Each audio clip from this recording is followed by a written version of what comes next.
Merci d'être sur la télévision Labari pour suivre le journal de ce jour, mercredi 26 mai 2021. Mesdames, Messieurs, bonsoir et bienvenue à tous. Le Premier ministre, chef du gouvernement Oumoudou Mahamadou, a présenté ce mercredi matin la politique générale du gouvernement devant les députés nationaux à l'hémicycle de l'Assemblée nationale.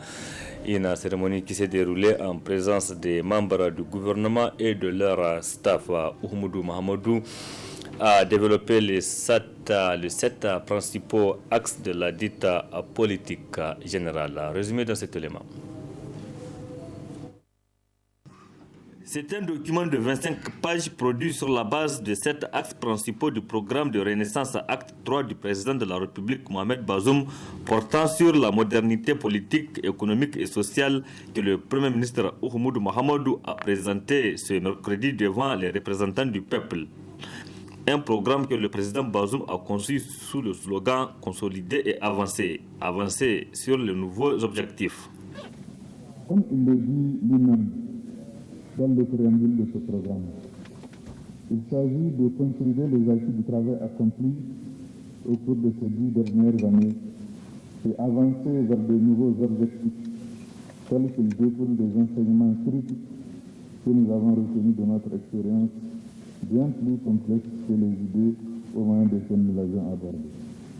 Dans son discours d'investiture du 2 avril 2021, le président de la République de l'État, son Excellence Mohamed Bazoum, a mis en exergue les priorités de sécurité, de l'éducation et de bonne gouvernance. La déclaration de politique générale du gouvernement que j'ai l'insigne honneur de vous présenter s'inscrit dans la concrétisation des engagements contenus dans le programme de Renaissance 3 et les orientations pertinentes déclinées dans le discours d'investiture de son Excellence le Président de la République.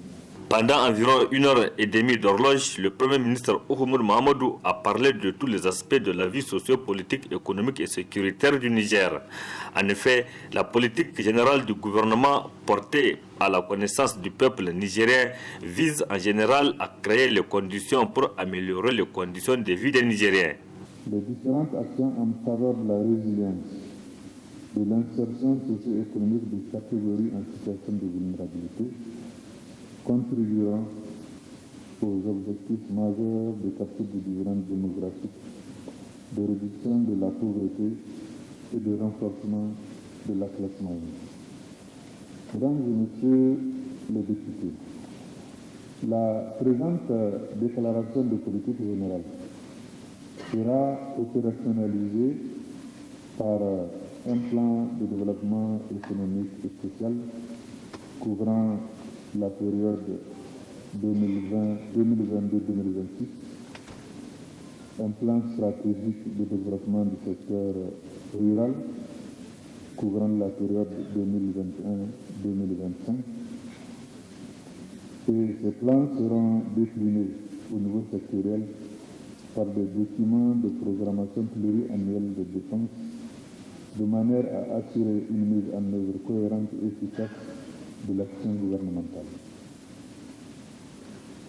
Ces plans seront également l'objet d'une déclinaison des investissements par région, contribuant ainsi aux efforts d'aménagement du territoire. Comme tout projet, la présente déclaration de politique générale du gouvernement est susceptible de faire face aux aléas comme la persistance de la crise sécuritaire dans le Sahel, les effets du changement climatique avec les possibilités de sécheresse et des inondations, ainsi que la persistance de la COVID-19.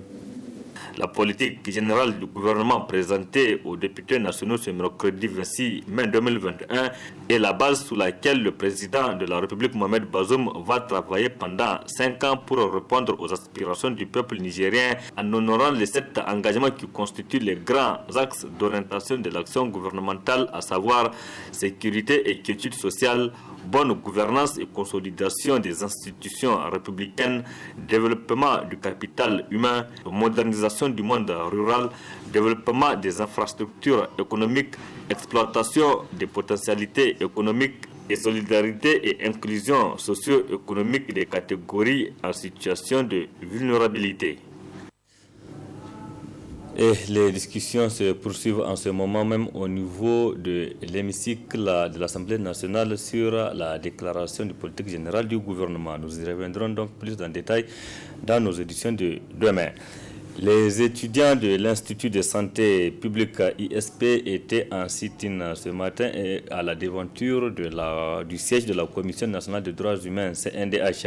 Ces étudiants de la promotion 2017-2019 étaient partis donc devant cette institution pour exprimer leur mécontentement relativement aux frais donc liés à leur formation.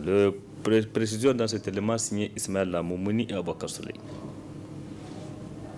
Manifester leur mécontentement face au refus obstiné de l'administration de l'Institut de santé publique ISP de rembourser les frais de leurs études préfinancées alors même que l'ANAB a soldé leur bourse, objet de la présence des anciens étudiants de l'ISP de la promotion 2017-2019 à la Commission nationale des droits humains CNDH. Ces anciens étudiants de l'ISP réclament leurs droits qui s'élèvent à plus de 250 millions de francs CFA. Nous sommes là dans le cadre de revendiquer nos droits parce qu'on a versé nos frais de formation, on a préfinancé, donc l'argent a été versé au niveau du compte de l'ISP, mais jusque-là, on ne nous a pas remboursé. En plus, nos reçus ont été collectés depuis le mois de décembre, donc nous ne comprenons pas pourquoi ce retard-là par rapport au remboursement. Nous sommes de la promotion 2017-2019, donc il y a les étudiants du master et de la licence qui sont dans cette situation. Le remboursement devrait être fait dans l'année 2018 et ce n'est pas fait. On ne peut pas vraiment compter le nombre de fois où nous sommes rendus au niveau de l'administration. Rien que le lundi même, on était parti à l'administration. Donc à chaque fois, c'est la même chose qu'on nous répète. Le problème se situe au niveau de l'administration parce que même les gens de l'administration même nous ont confirmé lorsqu'ils ont collecté les reçus que l'argent a été versé. Donc le problème se situe au niveau de l'école. Après avoir exposé la situation auprès des responsables de la commission, la CNDH a pris l'engagement de s'y rendre à l'Association nigérienne des allocations et des bourses ANAB et à l'ISP pour solutionner le problème, comme en atteste la porte-parole des anciens élèves de l'ISP. C'est une promotion parce qu'il y a le master, il y a la licence. Donc, on ne peut pas compter parce que ça peut dépasser plus de 500 élèves. On est venu ici pour qu'on puisse nous mettre dans nos droits. Nous, on ne connaît nulle part si ce n'est pas la CNDH. Donc, on est là puisqu'on a fait plusieurs descentes au niveau de l'école.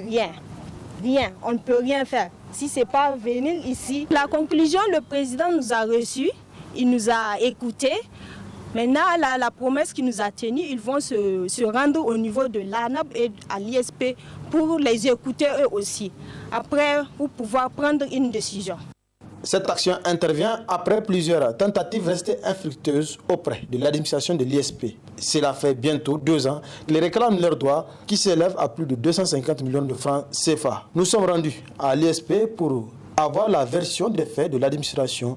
Malheureusement, le directeur général de l'école est sorti et aucun de ses collaborateurs ne saurait nous dire l'heure de son retour. Affaire donc à suivre, Ismaël Moumouni. C'est devenu le quotidien de la population de la capitale nigérienne. Les coupures d'électricité qui créent des désagréments aux consommateurs qui sont condamnés à vivre avec ces coupures qui ralentissent les activités économiques. C'est ce que vous allez voir dans ce reportage signé Areta Sala et Nasser Sedou. Depuis quelques jours, Niamey, la capitale, a renoué avec les coupures d'électricité. Du coup, l'impact de ces coupures se ressent dans tous les secteurs d'activité. Les secteurs les plus touchés est le commerce et autres alimentations, où ces coupures causent des dommages aux appareils électriques. Les gérants des alimentations expriment leur ras-le-bol.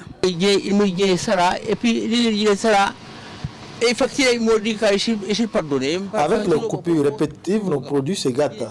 Nous roulons en perte et la Nigélec nous amène des factures avec des montants élevés. L'un de mon congélateur est présentement en panne. Je l'ai réparé à 3 reprises.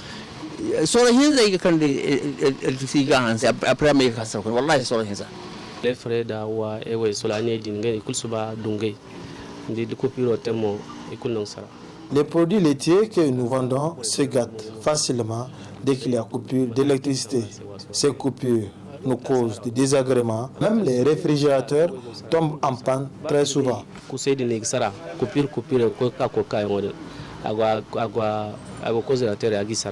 En cette période de forte chaleur, la situation électrique est très surchargée sur les réseaux électriques, ce qui conduit certainement à des coupures ponctuelles. Ces gérants de boutiques doivent prendre donc leur mal en patience, car le Niger est un pays dépendant en électricité.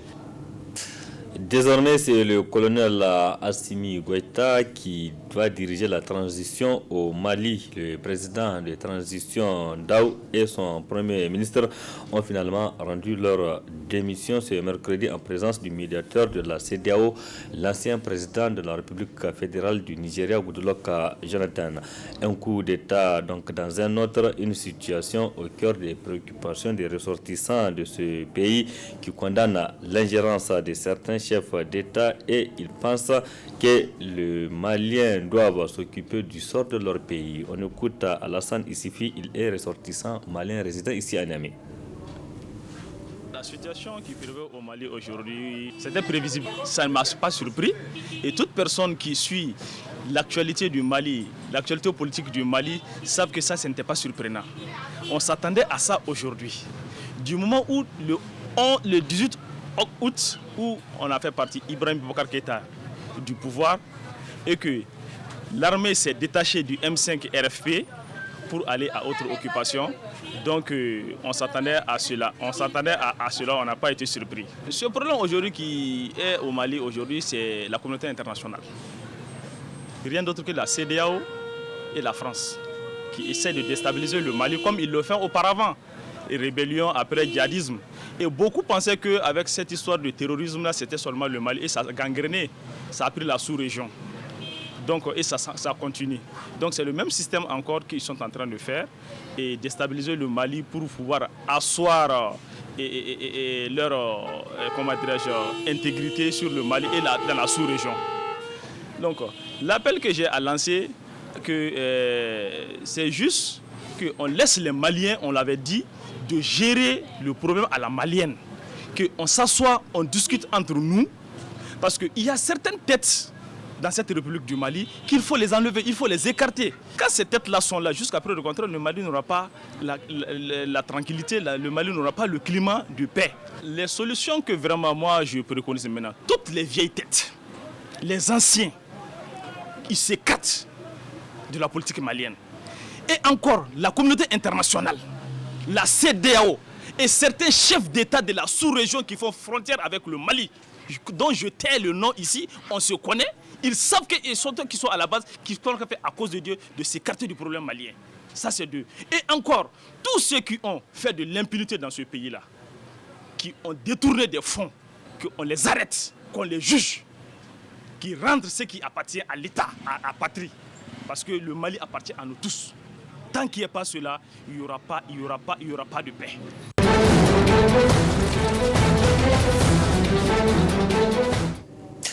C'est l'un des plus grands procès en Afrique du Sud où l'ancien président Jacob Zuma est jugé dans une affaire de corruption.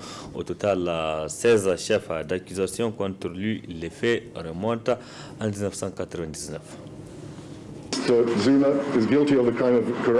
Au tribunal de Pietermaritzburg ce mercredi, la justice égrène les chefs d'accusation retenus contre Jacob Zuma, 16 au total. L'accusé numéro 1 est l'ancien président du pays. Face au juge, il n'aura qu'une seule réponse. Je plaide non coupable. Les faits remontent à 1999.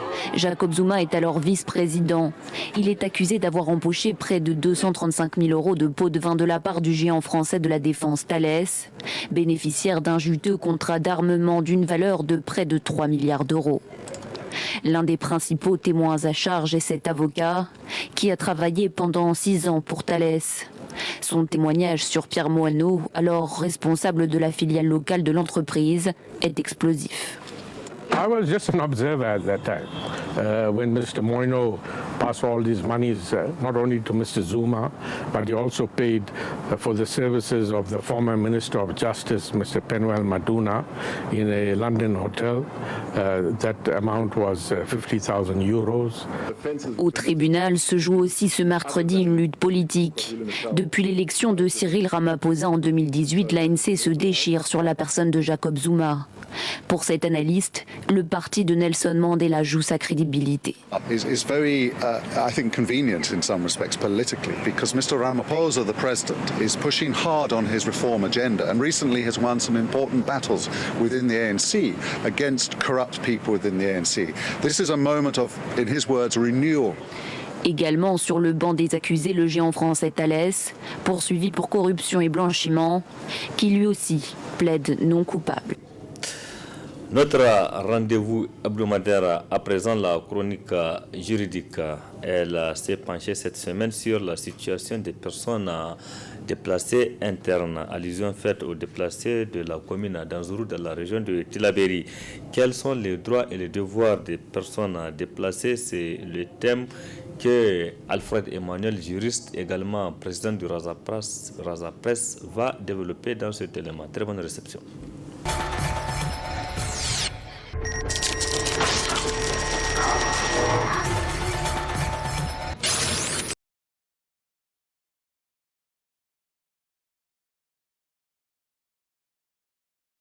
Aujourd'hui, notre thème va porter sur les personnes déplacées internes.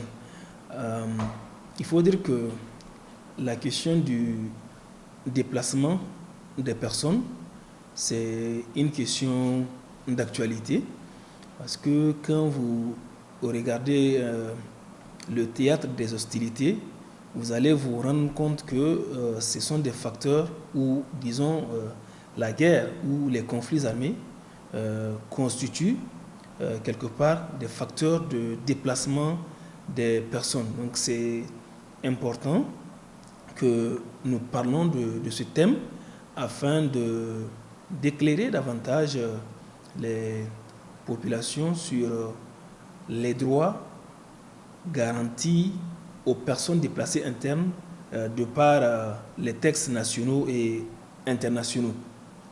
Alors, au Niger, nous avons une loi, notamment la loi 2018-74 du 10 décembre 2018, qui est relative à la protection et à l'assistance des personnes déplacées internes. Et cette loi a été prise sur la base de la Convention de Kampala, qu'on appelle Convention de l'Union africaine, du 23 octobre 2009, qui est relative également à la protection et à l'assistance aux personnes déplacées internes. Avant d'entrer dans le vif du sujet, il serait bien qu'on définisse un certain nombre de concepts afin de permettre aux uns et aux autres de cerner l'objet de notre entretien. Alors, d'abord, je commencerai par présenter la définition des déplacés internes. Certainement, les uns et les autres entendent régulièrement parler des déplacés internes, mais sans pour autant savoir à quelle catégorie de personnes on fait véritablement allusion. Alors, s'agissant de cette définition, la loi 2018-74 du 10 décembre 2018 citée tantôt, relative à la protection et à l'assistance aux personnes déplacées internes, définit cette catégorie de personnes. Alors, au terme de l'article 1er, ou j'allais dire l'article 2, alinéa 1er de cette loi, les personnes déplacées internes sont considérées comme, ou bien peuvent être considérées comme des personnes ou groupes de personnes ayant été forcées ou obligées de fuir ou de quitter leurs habitations ou lieux habituels de résidence, en particulier et après, ou afin d'éviter les effets des conflits armés, des situations de violence généralisée, des violations des droits de l'homme ou des catastrophes naturelles ou provoquées par l'homme et qui n'ont pas traversé les frontières territoriales du Niger. Je voudrais m'arrêter d'abord sur cette définition. Alors, dans cette définition des personnes déplacées internes, nous retrouvons que ces personnes déplacées internes sont des personnes qui ont été contraintes de fuir ou bien qui ont été forcés de fuir ou quitter leur lieu de résidence habituel. Et quels sont les facteurs qui constituent le caractère forcé du déplacement? Il s'agit d'une part des conflits armés, la guerre, comme c'est le cas actuellement dans le nord du Niger. Nous connaissons ces attaques récurrentes des groupes armés non étatiques. Donc ce sont des situations qui peuvent forcer les populations à quitter leur lieu de déplacement ou bien leur lieu de résidence habituel. Vous avez également les situations de violence généralisée. Vous avez le cas des violations des droits de l'homme. Vous avez également les catastrophes naturelles ou bien toute situation provoquée par l'homme et qui a pour conséquence, si vous voulez, de contraindre les populations à fuir. Voilà les situations dans lesquelles les populations peuvent quitter leur zone de résidence habituelle pour une autre zone.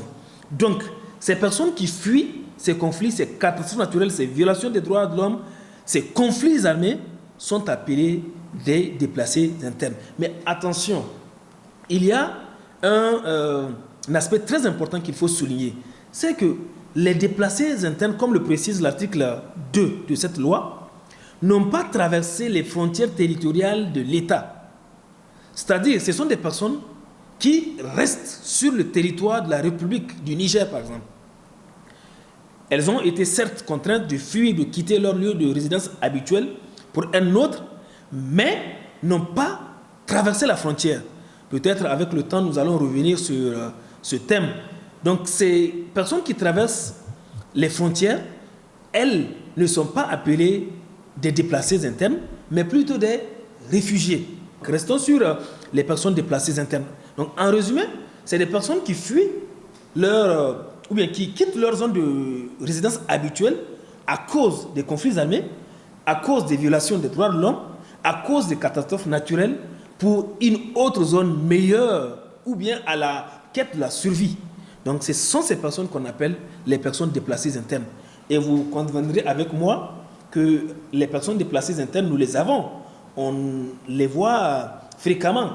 D'ailleurs, les hommes de médias que vous êtes, vous avez longuement parlé du déplacement des populations. On a quelques exemples au Niger. Donc, voilà ce qu'on peut retenir sur la définition des personnes déplacées internes. Maintenant, s'agissant du déplacement des populations, le déplacement, qu'est-ce que c'est? Au terme de cette loi, le déplacement interne est défini comme tout mouvement ou évacuation ou réinstallation involontaire ou forcée des personnes ou groupes de personnes à l'intérieur du territoire. Le déplacement interne, ce n'est rien d'autre que ce mouvement, cette évacuation ou cette réinstallation des populations ou des groupes de personnes à l'intérieur du territoire de la République du Niger. Alors, nous parlons de protection, puisque la loi 2018 citée tantôt fait allusion à l'assistance et à la protection des populations, des personnes déplacées internes. Qu'en est-il alors de la définition de la protection? Alors, au sens de cette loi, la protection peut être entendue comme toute mesure juridique et humanitaire conforme aux lois de la République du Niger, capable, donc c'est cette mesure qui est capable d'affaiblir ou d'atténuer ou de faire disparaître les méfaits de la vulnérabilité, puisque les déplacés sont dans une situation de vulnérabilité en quittant leur lieu d'habitation naturel pour un autre. Ces personnes sont vulnérables. Donc la protection, c'est cette mesure juridique ou humanitaire qui a pour vocation, ici, d'atténuer cette vulnérabilité ou de l'affaiblir ou de faire disparaître les méfaits de cette vulnérabilité causée par le déplacement, préjudiciable à la dignité et aux droits de la personne humaine. Ça, c'est ce que nous appelons, ou bien ce que cette loi entend par la protection. Maintenant, nous allons voir la question de la protection de ces personnes déplacées internes. Puisque la loi 2018 dont nous parlons tantôt accorde une assistance ou accorde une protection à ces personnes. Et à ce sujet, l'article 10 de cette même loi dispose que tout citoyen a le droit d'être protégé contre les déplacements arbitraires de son foyer ou de son lieu de résidence habituel. Personne ne peut être contraint ou de force de quitter son lieu d'habitation naturelle, sa zone de résidence naturelle pour une autre, sauf dans des conditions énumérées par la loi. Aujourd'hui, on ne peut pas vous demander de quitter sans votre consentement votre zone de résidence habituelle, sauf s'il y a des circonstances qui l'obligent. Donc, c'est un droit garanti par cette loi à toutes les personnes. D'ailleurs, la Constitution du 25 novembre 2010, elle-même garantit la liberté d'aller et de revenir. Elle garantit la liberté pour les populations de circuler. Donc, le déplacement des populations est, si vous voulez, encerclé par des normes juridiques. L'article 11 de cette même loi continue en disposant que toute personne déplacée interne a le droit de rechercher la sécurité dans une autre partie du territoire national. Elle a le droit de quitter le pays et d'y revenir. Elle a également le droit d'être protégée contre le retour ou la réinstallation forcée dans tout lieu où sa vie, sa sécurité, sa liberté ou sa santé seraient en danger. Cet article, à lui seul, dit tout. On ne peut pas forcer une population à quitter une zone pour une autre, comme je l'ai dit, sauf pour des cas déterminés par la loi. Et on ne peut pas contraindre ou réinstaller un groupe de personnes à un autre lieu sans son consentement. Et quand une personne, même en cas de déplacement, sent que sa vie ou sa sécurité ou sa liberté ou sa santé serait en danger, elle a le droit de ne pas accepter.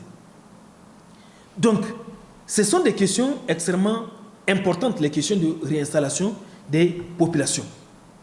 L'article 12 dispose que toute personne déplacée interne a le droit de se faire enregistrer individuellement par les autorités compétentes en vue du décompte du nombre de personnes déplacées internes vivant dans les sites ou en famille d'accueil aux fins de recevoir l'assistance sous toutes ses formes. C'est pourquoi vous voyez quand il y a des déplacements des populations, l'État, à travers le ministère de l'Intérieur et certaines organisations humanitaires telles que le HCR et autres, interviennent, bien que le HCR travaille en grande partie sur la question des réfugiés, mais ils interviennent également pour assister ces personnes. Donc, ces populations déplacées sont prises en compte, sont prises en charge.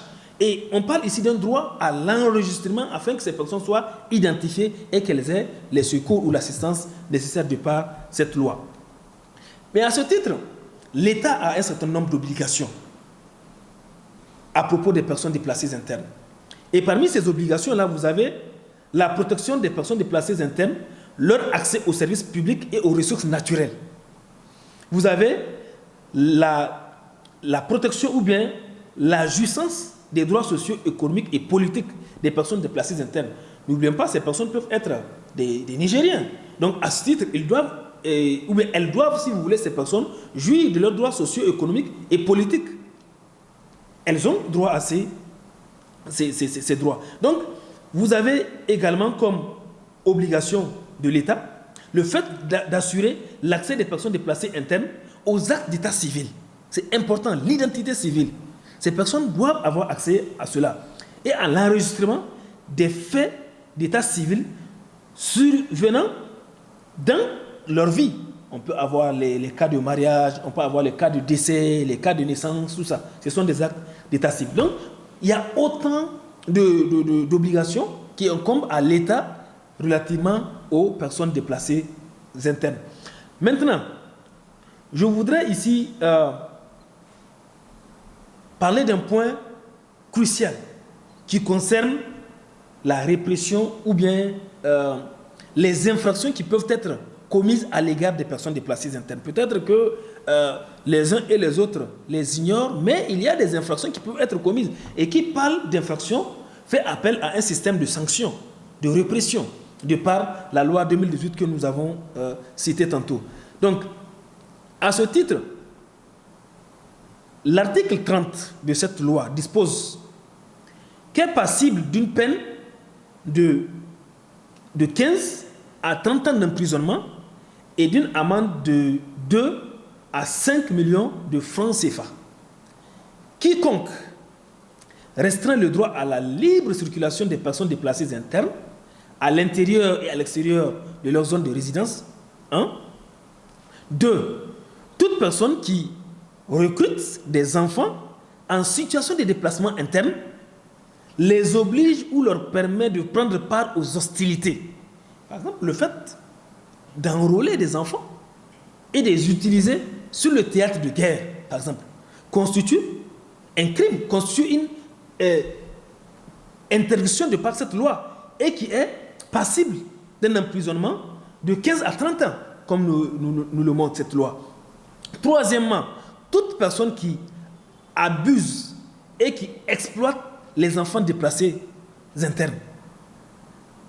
Enfin, toute personne qui recrute de force des personnes déplacées internes, kidnappe ces personnes, les enlève ou les prend en otage et qui les livre à l'esclavage sexuel ou toute autre forme d'exploitation sexuelle et à la traite des personnes, notamment des femmes et des enfants déplacés internes.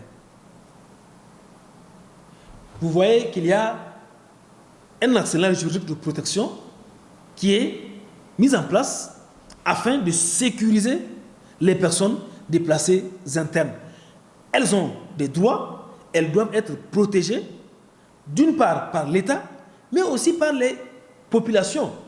Si on continue, l'article 31 dispose que est passible d'une peine de 15 à 30 ans d'emprisonnement et d'une amende de 3 à 7 millions de francs CFA quiconque déplace des personnes sur la base des politiques de discrimination raciale ou d'autres pratiques analogues visant à un résultat ou à la modification de la composition ethnique, religieuse ou raciale de la population.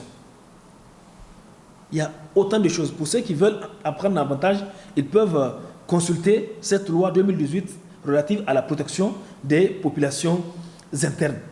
Donc, vous voyez que c'est tellement important et c'est pourquoi l'État a mis en place également un certain nombre d'organes ou d'organismes afin de travailler sur la protection de ces personnes déplacées internes.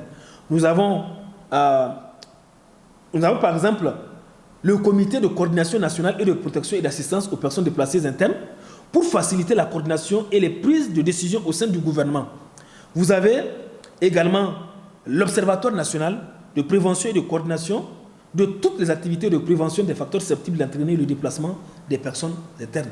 Mais il y a également un autre organe qui a été prévu par cette loi, c'est la Commission nationale des droits humains, qui joue également un rôle particulier dans la protection de ces personnes.